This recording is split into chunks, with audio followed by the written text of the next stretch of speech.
very germane to our final conversation. The company which has quite possibly the most data, at least the most data that we willingly have given to one company, is Facebook.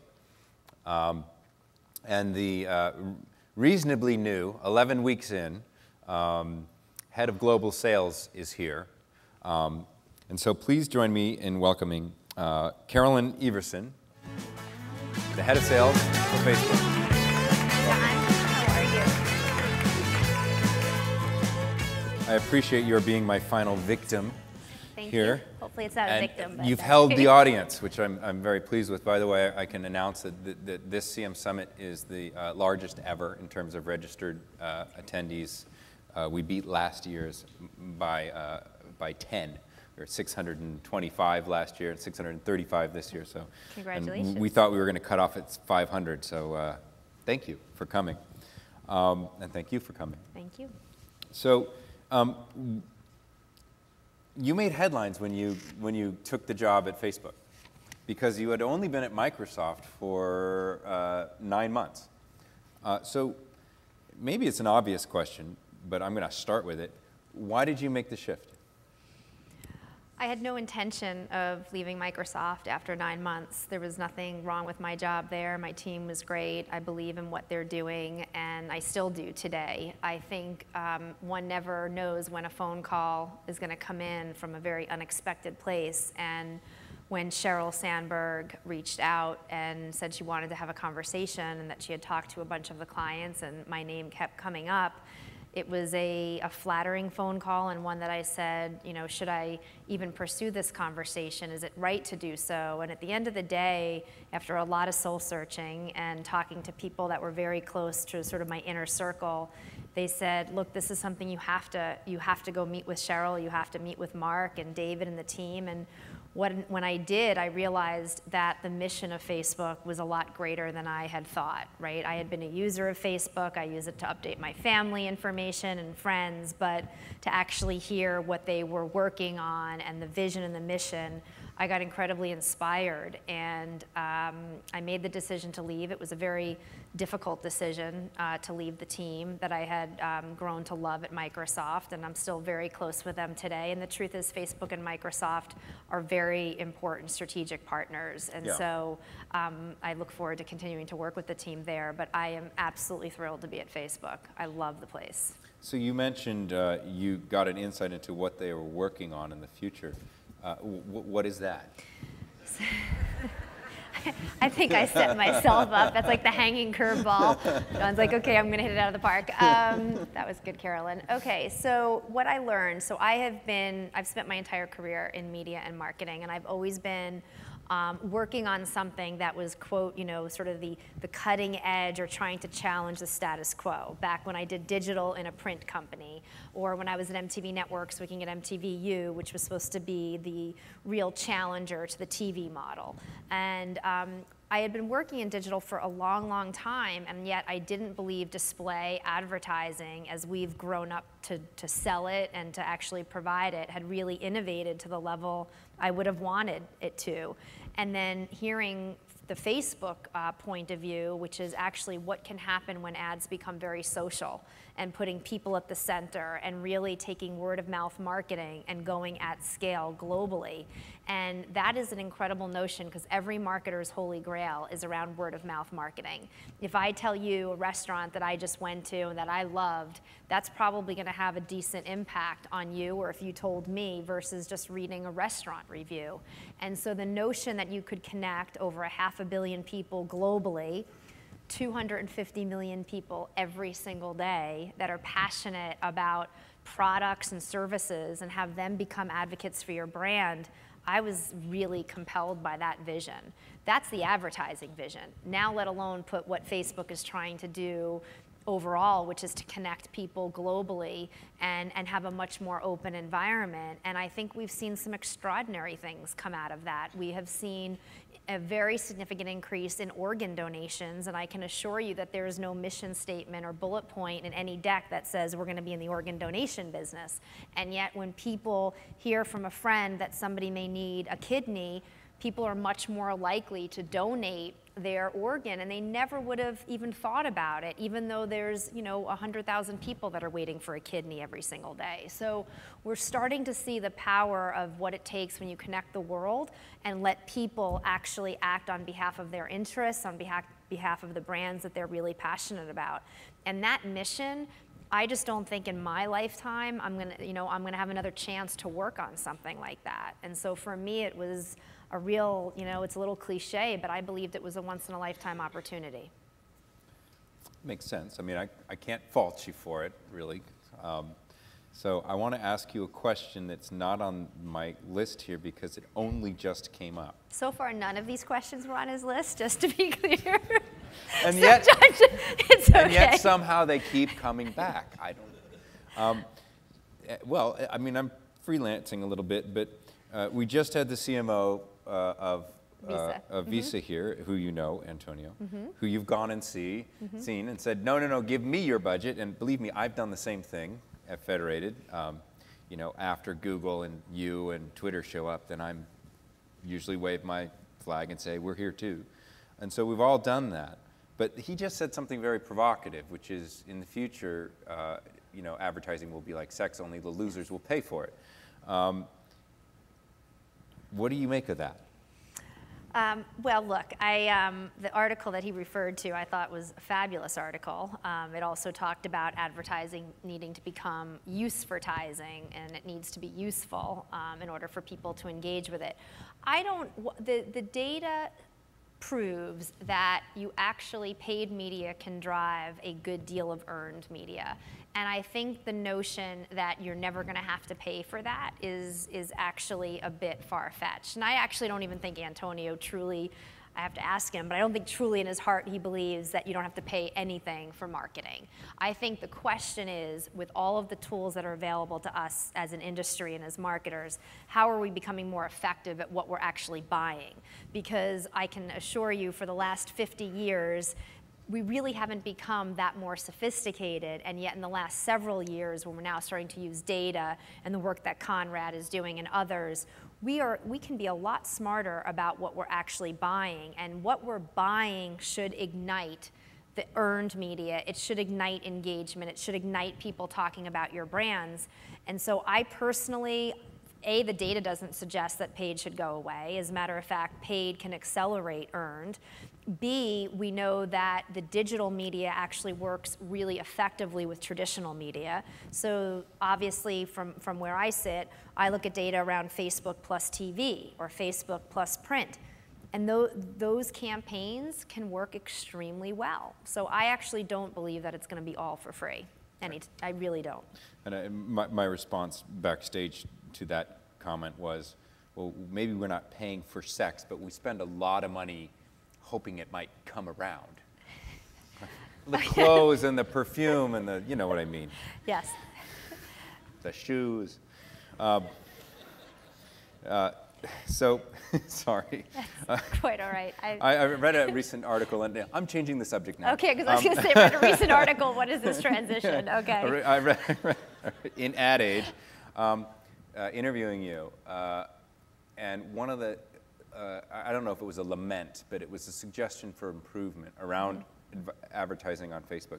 You have obviously extraordinary data. Cheryl and her team have built a platform, a self-service platform that has clearly scaled. Yes. We don't know what your financials look like, but the rumors are that it's scaling quite nicely, and that may end up becoming public at some point in the next 18 to 24 months. But people are asking for a larger canvas, is how it was put. Will we see on Facebook a marketer's ability to create more, to have a larger creative canvas? Or is it that the pages that you give to them as their sort of branded pages is where that canvas is?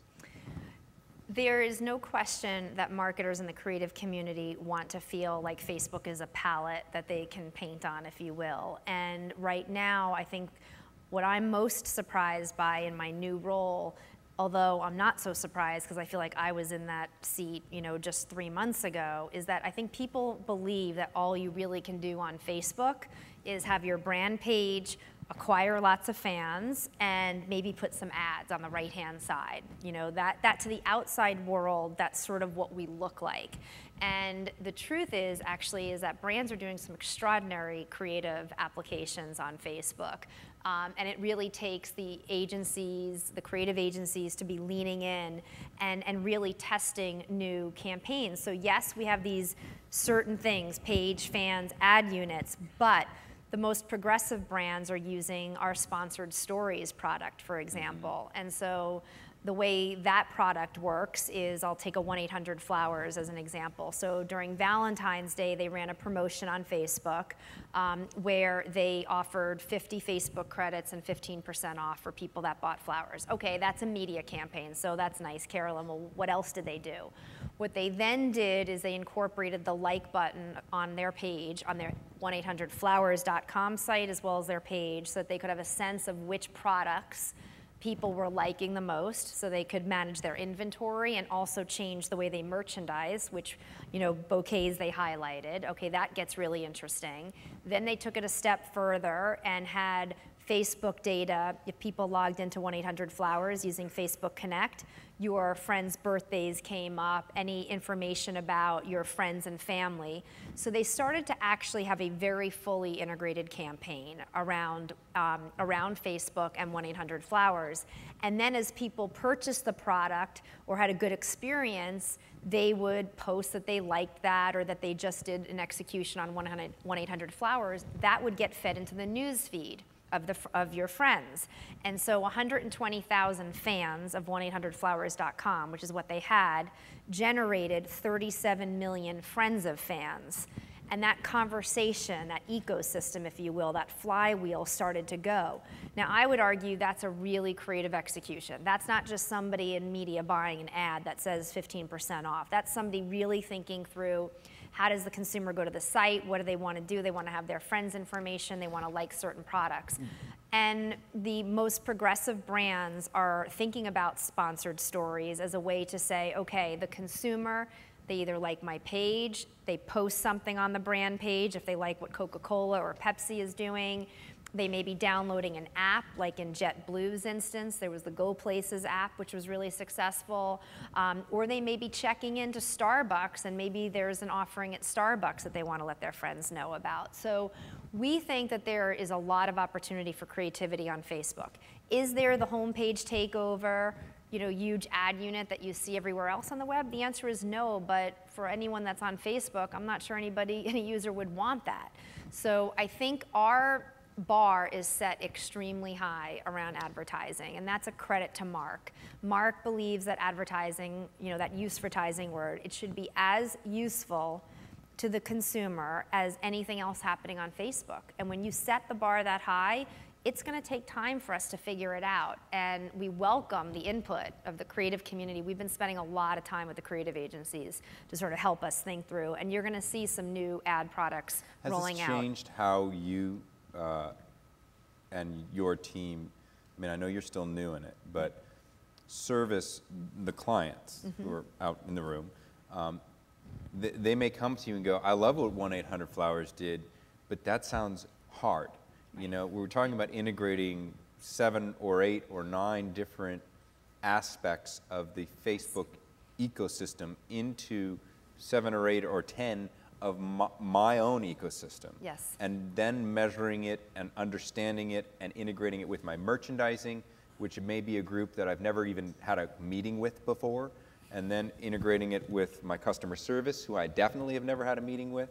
You know, we're talking about, as I think we spoke on the phone earlier, changing how a company thinks about what they do as marketers.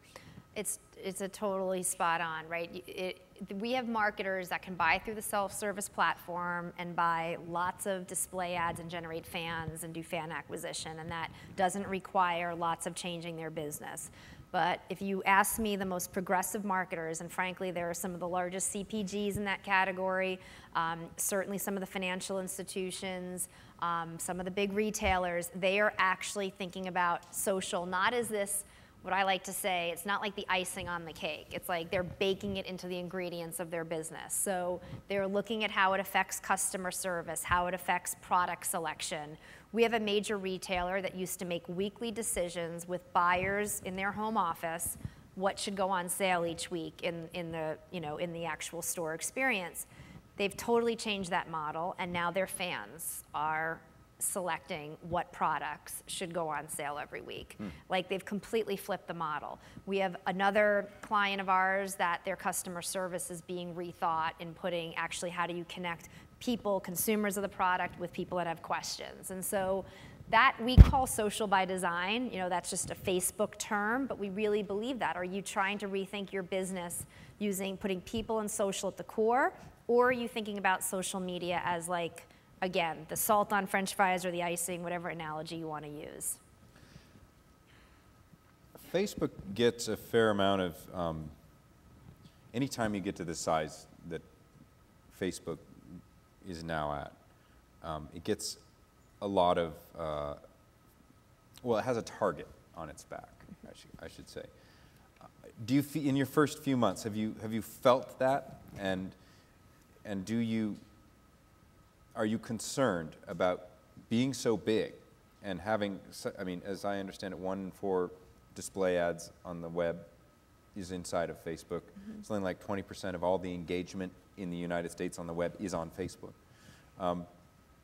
Is there anything concerning about that, or is that like, can't wait till it's 50%? Look, I think I've been most impressed with the humility at Facebook, because I thought coming into it that there would be maybe this arrogance, like we are big and we've got all these numbers, and we would approach clients in a very, like, this is what we have. And it's actually the complete opposite. I think people at Facebook are extraordinarily humble about what we've been building. We know that this thing is way bigger than any one of us or any group or any division or anything like that. And we're really trying to figure it out. And so, the numbers, of course, are impressive. And our reach numbers, I could walk into any client and say, we reach 250 million people every day. We reach more than American Idol does every single day. But, like, okay, that's not the way we want to approach it. Actually, we approach things really differently, which says, okay, yes, we have a media business and we're making money selling advertising, but really we want to be your business partners, your business consultants. And the 1-800-Flowers example, or what we did with American Express Small Business Saturday, where we sat and really worked with their team, that's where we want to take this business. Conrad had some great stats, about how many impressions you can buy every second on the internet, right? Whereas 20 years ago, you had your networks, you had your print, maybe some other choices. There are impressions people can get anywhere. What's going to differentiate Facebook, in our view, is how closely we work with our clients to transform their business, how we help clients understand what it means to put people at the core and make their product social, whether that's thinking about product development, merchandise, customer service, marketing to them, whatever it may be. We are more in the consulting sort of business transformation business than I want to be in a media sales business. Let me ask you about the like button. There are a lot of them. What was the last stat that I read? Something like 50 million likes of pages. Yes, I misspoke a couple of weeks ago. I said it was 50 million likes of brands as opposed to pages. Brands are a key part of our pages, but it's 50 million likes of pages. 50 million likes a day. Of any particular web page. A day. A day. Mm-hmm. So when you know what people like on the web, which is that part of the web that isn't the 20% that's already Facebook, so the other 80%, is there a point at which you just say, well, now that we know what people like, and then you've got that other piece, which is the Facebook Connect, the login, the identity, and all the data that comes with that. My question to you is, when do you combine the like and the connect and go create FaceSense, the ad network for the rest of the web? We do not have any plans to create an ad network at this time. I just do not believe you. Can we go back to Antonio's point before I know? To switch conversation you back. have to. I mean, really? We seriously do not. We do not have any plans. There are no decks, there are no meetings discussing an ad network right now. I assure you of that. We have. So your gave us pre-IPO stats. valuation just went down. Because I think Wall Street thinks you're going to do that. Certainly those people who put money into the secondary market think you're going to do that. I can't comment on what Wall Street thinks or not thinks. All I can tell no you one is can, that. really, actually. All I can tell you is that we have, as you eloquently stated, a crazy amount of impressions on Facebook. We are, we have a mobile product that's being used by millions globally. Yep. We're just trying to sort that out from an advertising standpoint. We have so much on our plates to figure out how social advertising really works on Facebook.com that there is not a grander plan for an ad network. But it's been considered. I have not been in a meeting or in a discussion in my 11 weeks about an ad network. Oh, all right, I'll leave this one alone. Wow, we're just about out of time. Thank God. I'm kidding. I really you're allowed to say that, although you are the first. We have questions from the audience. Again, it's hard. Raise your hand if you want to ask. Carolyn from Face. Here's a question right here. Hi, Carolyn. I'm Rob Grady. I work at Wet Paint. We're a web publisher with offices in New York and Seattle.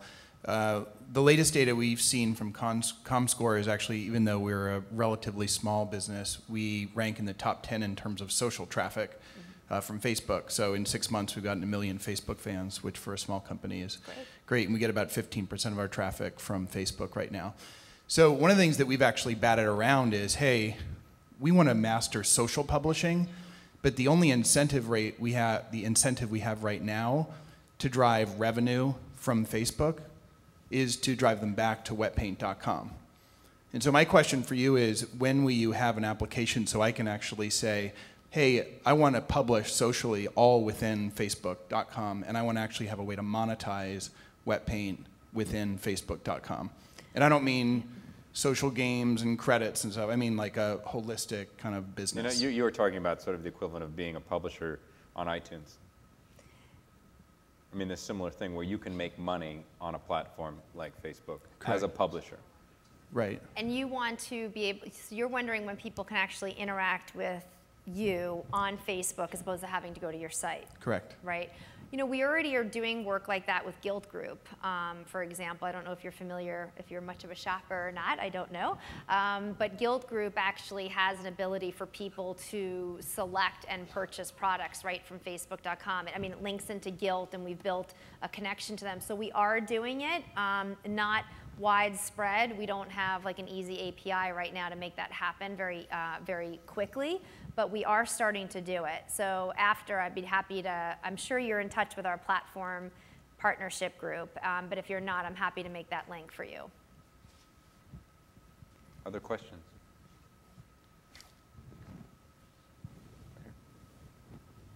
And then over here. Hi, my name is Gavin Dunaway from Dotus.com. I was wondering, you mentioned something about you have some new ad products in the work. Any hints that you could give us about them? No, but I can't yet, no. Homepage takeover is going to be huge. I figured it wasn't going to be that. There will not be home. Look, sponsored stories are 2.5 months old. Right. And so they weren't even a product that we were talking about when I was interviewing with Cheryl and Mark, right, a few months ago. And yet now sponsored stories are some of the, by far and away, our best performing. We don't really even call it an ad product because that's not what it is, but they are the best performing marketing tools we have for clients right now. And so we are constantly looking at ways to innovate on the site, and that's just standard in our DNA.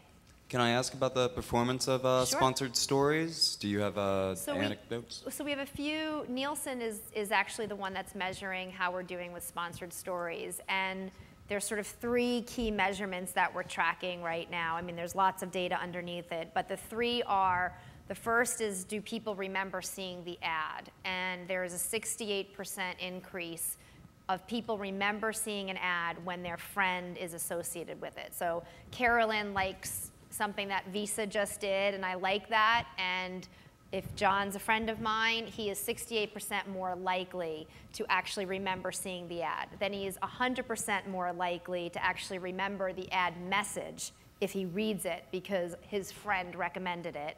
And then John would be 4 times more likely to actually purchase if there was a decision or push to purchase. I can tell you that in all my years of marketing, those are some of the best results I've ever seen. So we know that there's something profound with friend-to-friend recommendations. We had one back here, and then Great. I know we had another one over in the back on the left there. Thanks. Wondering if Stage you could talk left. a little bit about the deal business with the Groupon filing. We're hearing a lot about it, and wondering if it's something that you're taking to your national advertising base regularly now as part of the package. And then finally on that, how important is the local deal business, and to scale that business, do you need to go out and hire 7,000 folks like Groupon has done? Thanks. So we are testing deals in 5 cities, and we've been working on that right now. It's in the works. We've also launched some check-in deals in New Zealand and in Europe, and we find them, our criteria for the deal business, if you will, is that we're looking for social opportunities, so things that people would want to experience with their friends, going to a restaurant, going hot air ballooning, wine tasting, theater, et cetera. So that's sort of our filter, is what would people want to recommend to their friends and perhaps do in a group setting. And we're very excited by what we see from that. And we're just in the process of evaluating those 5 cities and figuring out what our strategy is. We also, on the local side, we are starting to work much more closely with local businesses. To date, about 2.5 million, large companies and some small have sort of forgone their website and placed their bets on their Facebook page and their presence there. And so we think there is an opportunity to connect local businesses on Facebook because it's something that people want to be connected to and want to talk about. So that's what I would say about that. I can't comment on Groupon's business specifically. Oh, I could. I'm sure you could. That's for Signal Chicago. Hi, I'm Kime Houston with Adweek. Earlier today, John was talking to Neil Mohan from Google and had asked about how we saw the landscape and social, considering that Facebook has such a huge share of the display ads on the web. I was wondering if you might want to comment on Google's movement in the social space and how you see the landscape. They said they saw a lot of room for multiple players. I'm sort of hesitant to comment on what Google is doing because I'm not, privy to their plans. I mean, we certainly, from the outsider's perspective, Google is a great competitor. They were a great competitor when I was at Microsoft, and we were competing with them on the search side of the business. We are very focused on our mission, which is to connect the world and get as many people connected in as many countries as possible, and B, bringing social advocacy and social context advertising to our marketers. That was very politic, Carolyn. Thank you. Google doesn't make you nervous at all. I don't think about Google when I go to work. I really don't. And it's not that it's not. I think they're an amazing company. They've got tremendous revenue base. They've got a lot of diversification of their revenue stream that they're working on. They have significantly more employees than we do. So there's some wonderful things about Google. We compete with them on talent every single day.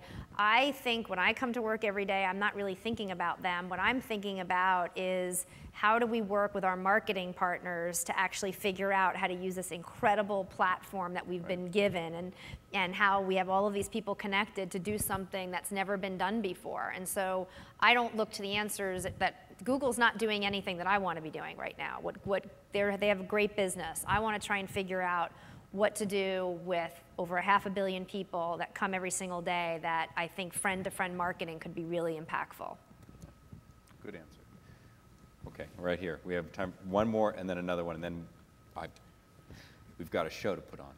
Hi, I'm Megan Cunningham from Magnet Media, and we just announced a big partnership with Million Eye, and I was wondering if you could just comment on F-commerce and where you see that going and how it's sort of integrated into the ad products that you're developing. I'm not close enough to it. You know, I'm too new, and if you know, I have like 1 or 2 cursory sentences, but I'd rather say it's probably not appropriate for me to comment on that yet. Last one. Are there any plans to basically to share revenue with people that are building profile pages or just pages on Facebook similar to the YouTube channel model? We haven't talked about that a new revenue stream model to do that. So right now our pages are free for brands, and that's what we intend to do. We intend to monetize the site in a lot of different ways, but that is not on the radar right now. Well, I know we could go forever, but maybe you'll have a drink with us afterwards and let people continue the conversation there. Please join me in thanking Thank you very Carolyn much. for coming. Thank you. So much. Thanks. Thank you.